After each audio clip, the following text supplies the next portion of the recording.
ვარლამ შალამოვი, შედედებული რძე. ჩვენი შური, შიმშილის გამოისობით, ისეთივე ჩლუნგი და უძლური იყო, როგორც ყოველი სხვა გრძნობა. ჩვენ აღარ შეგვწევდა ძალა გრძნობებისთვის. აღარ შეგვწევდა ძალა საიმისოდ, რომ გვეარა, გამოგვეკითხა, გვეთხოვნა. მხოლოდ ნაცნობების აგვშურდა. იმათი გვშურდა, ვისთანაც ერთად მოვევლინეთ ამ სამყაროს. იმათი გვშურდა, ვინც მოახერხა მოწყობა სამუშაოზე კანტორაში, საავადმყოფოში, საჯინიბოში. იქ არ იყო მრავალსაათიანი მძიმე ფიზიკური შრომა, რომელსაც ხოტბას ასხამდნენ კონცლაგერის ყველა კარიბჭის ფრონტონზე, როგორც გმირობისა და სიმამაცის საქმეს. ერთი სიტყვით, ჩვენ გვშურდა მხოლოდ შესტაკოვისა. მარტოოდენ რაღაც გარეგანს შეეძლო ჩვენი გამოყვანა გულგრილობიდან და განრიდება ნელ-ნელა მოახლოებული სიკვდილისაგან. გარეგან ძალას შეეძლო და არა შინაგანს. ჩვენს შიგნით ყველაფერი ამომწვარი და გაპარტახებული იყო. ჩვენთვის ყველაფერი სულ ერთი იყო და ხვალინდელი დღის იქით გეგმებს არც ვაწყობდით. აი ახლაც მინდოდა წასვლა ბარაკში, დაწოლა ნარებზე და მაინც ვიდექი და ვიდექი სასურსათო მაღაზიის კართან. ამ მაღაზიაში სურსათის ყიდვა შეეძლოთ მხოლოდ საყოფაცხოვრებო სტატიებით მსჯავრდებულებს. აგრეთვე ხალხის მეგობრებს, მithვლილ რეციდივისტ ქურდებს. ჩვენ კი არაფერი გვესაქმებოდა იქ. მაგრამ თვალს ვერ მოაშორებდი შოკოლადისფერ პურის გოგორებს. ტკბილი და მძიმე სუნი ახალ გამომცხვარი პურისა ნესტოებში მიღიტინებდა და თაუბრუმე ხვეოდა. ვიდექი და არ ვიცოდი, როდის მოვიკრებდი ძალღონეს ბარაკში წასასვლელად. ვიდექი და შევყურებდი პურს. და სწორედ ამ დროს შემეხმიანა შესტაკოვი. შესტაკოს ვიცნობდი დიდი მიწიდან. ბუტირკის ციხეში გავიცანი. ერთ საკანში ვიჭექით. იქ მეგობრობა არც აქ უბრალო ნაცნობობა ერქვა. საბადოზე შესტაკოვი არ მუშაობდა სანგრევში. ის ინჟინერ-გეოლოგი იყო და სამუშაოდ აიყვანეს გეოლოგიურ დაზვერვაში, მაშასადამე კანტორაში. ბედნიერ ვარსკვლავზე გაჩენილი სალომსაც ძლივს იმეტებდა თავისი მოსკოველი ნაცნობებისთვის. ჩვენ არ აგვწყინდა. ვინ იცის, რა შეიძლება ებრძანათ ამის გამო. ჯერ თავო და თავოო და ასე შემდეგ. მოწიე, მითხრა შესტაკოვმა და გაზეთის ნაგლეჯი გამომიწოდა. ზედ მოაყარა მახორკა, ასანც გაკრა, ნამდვილ ასანც. მოვწიე. შენთან სალაპარაკო მოქვს, თქვა შესტაკოვმა. ჩემთან? ხო. ბარაკებს უკან გავედით და ძველი სანგრების ბორტზე ჩამოვსხედით. ფეხები მყისვე დამიმძიმდა. შესტაკოვი კი მხიარულად აქანავებდა ჰაერში თავის ახალ-თახალ სახაზინო ფეხსაცმელს. ოდნავ რომ ასდიოდა თევზის ქონის სუნი. შარვალი ზევით აეჩაჩა და ჭადრაკული წინდები გამოუჩინა. შესტაკოვის წინდებს ვათვალიერებდი ჭეშმარიტი აღფრთოვანებით და ერთგვარი სიამაყითაც კი. ჩვენი საკნიდან ერთი კაცი მაინც ფეხსახვავს არ ატარებს მეთქი.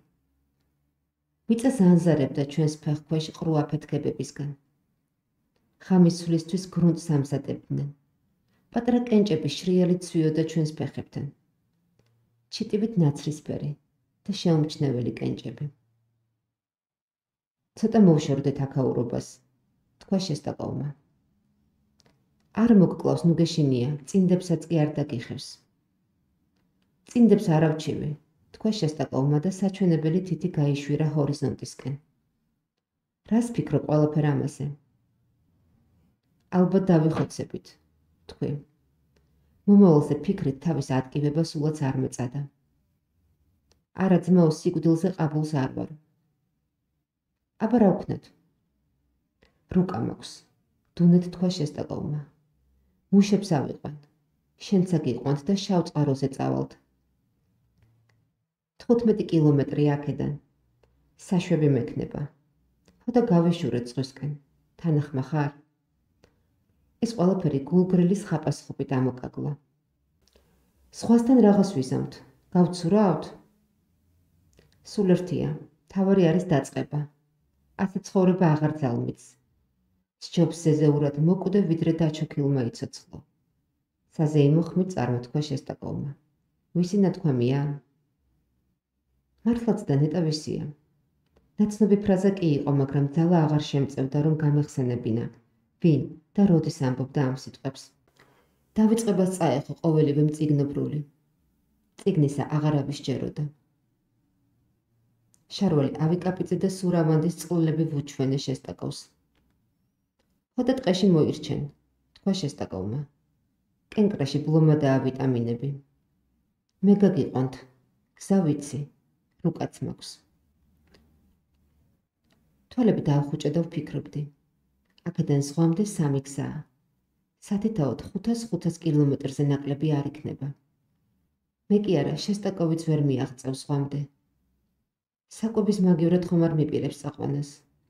არა, რა თქმა უნდა არა. მაშ რატომ ხაცრუობს? ჩემზე უარესად როდი იცის?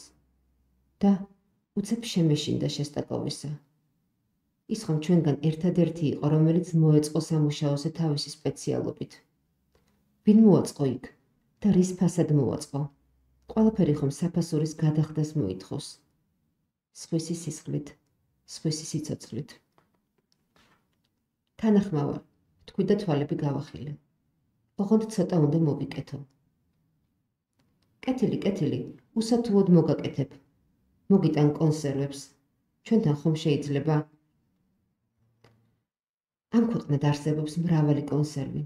ხორცისა, თევზისა, ხილისა, ბოსტნეულისა. მაგრამ ყველაზე მშვენიერია რძისა. შედედებული რძე, რასაკვირველია ათუღებული წყლით არ უნდა დალიო. კოვზით უნდა შეჭამო. ანდა პურზე უნდა წაუსვა. ანდა ცოტ-ცოტა ყლაპო ქილიდან. ნებივრად უნდა შეექცე. თან უყურო, ღია ფერის თხელი მასა რომ ყვითლდება და შაქრის ვარსკვლავები ეწებება ქილას. ხვალ, თქვი და ბედნიერებამ სუნთქვა შემიგუბა. რძისა იყოს. კარგი, რძისა იქნება. თქვა შესტაკოვმა და წავიდა. ბარაკში დავბრუნდი. დავწექი და თვალები დავხუჭე. ფიქრი მიჭირდა. ეს იყო რაღაცნაირი ფიზიკური პროცესი. ჩვენი ფსიქიკის მატერიალურობა პირველად წარმომესახა მთელი თავისი შეგრძნებადობით. ფიქრი იწვევდა ტკივილს. მაგრამ უნდა გეფიქრა. დავფიქრობდი. შესტაკოვი გასაქცევად შეგვკრებს და გაგვცემს. ეს სავსებით ცხადია. თავისი საკანტორო სამუშაო საფასურს გადაიხდის ჩვენი სისხლით. ჩემი სისხლით გადაიხდის. ჩვენ ან იქვე შავ წყაროზე მოგკლავენ, ანდა ცოცხლებს მოგვიყვანენ და გაგვასამართლებენ. კიდევ 15 წელს აგვკიდებენ. შესტაკოვმა არ შეიძლება არ იცოდეს, რომ აქედან გაქცევა შეუძლებელია. მაგრამ რძე რომ მინდა, შედედებული რძე. ჩამეძინა და ჩემს დაფლეთილ, მშიერ სიზმარში ვხედავდი შესტაკოვის მოტანილ შედედებული რძის ქილას. თავს არ დამცემ ქილას. სასავით ლურჯი ეტიკეტი რომ ეკრა. უზარმაზარი, ღამის სასავით ლურჯი ქილა 1000 ადგილას იყო გახრეტილი და რძე ჟონავდა და მოედინებოდა ირმის ნახტომის განიერი ნაკადივით. გაუჭირებლად ვწვდებოდი ხელით ზეცას და ვჭამდი შესქელებულ, ტკბილსა და ვარსკვლავისებრ რძეს. აღარ მახსოვს მეორე დღეს რას ვაკეთებდი და როგორ მუშაობდი. მე ველოდი, ვიდრე მზე დასავლეთისკენ დაეშვებოდა, ვიდრე აჭიხვინდებოდნენ ცხენები, ადამიანებზე უკეთ რომ ხვდებიან სამუშაო დღის დამთავრებას.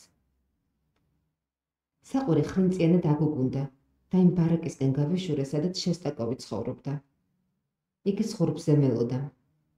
მისი დაბამბული ჯუბის ჯიბეები გამობერილი იყო.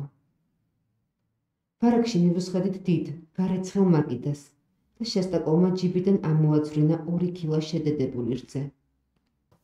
ნაჯახის პირით შევამტრიე ქილა. სქელი და თეთრი ნაკადი წამოედინა ქილის თავსახურზე. ხელზეც მომხვდა.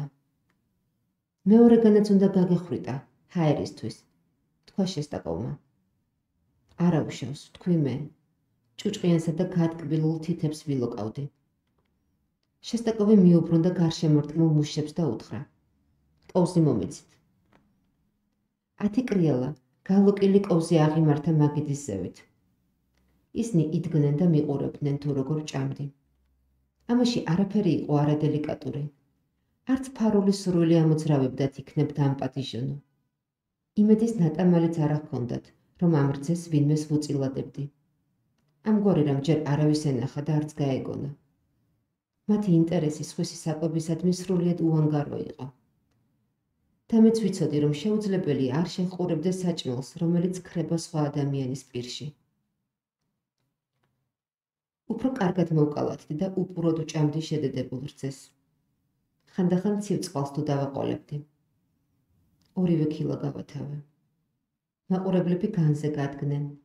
სპექტაკლი დამთავრებული იყო. შესტაკოვი თანაგრძნობით შემოყურებდა. იცი რა გითხრა? ვთქვი და გულმოდგინედ გავლოკე კოვზი. გადავიფიქრე. უჩემოდ წადით. შესტაკოვი ყველაფერს მიხვდა და სიტყვის უთქმელად გავიდა ბარაკიდან. ეს იყო რა თქმა უნდა წვრილმანი შურისძიება. ისეთივე სუსტი, როგორც ჩემი ყველა გრძნობა, მაგრამ მეტი რამ იქნა, როგორ გამეფრთხილებინა სხვები. მათ ხომ არ ვიცნობდი. გაფრთხილება კი საჭირო იყო. შესტაკოვმა მოასწრო 5 კაცის დაყოლიება. ისინი გაიქცნენ 1 კვირის შემდეგ. 2 მოკლეს შავწყაროს მახლობლად. 3 კი გაასამართლეს, ერთი თვე რომ გავიდა. თავად შესტაკოვის საქმე გამოყოფილი იქნა წარმოებით. მალე სადღაც წაიყვანეს და 9 წლის შემდეგ უკვე სხვა საბადოზე შემხვდა. დამატებითი ვადა გაქცევის გამო მისთვის არ მიუსჭიათ.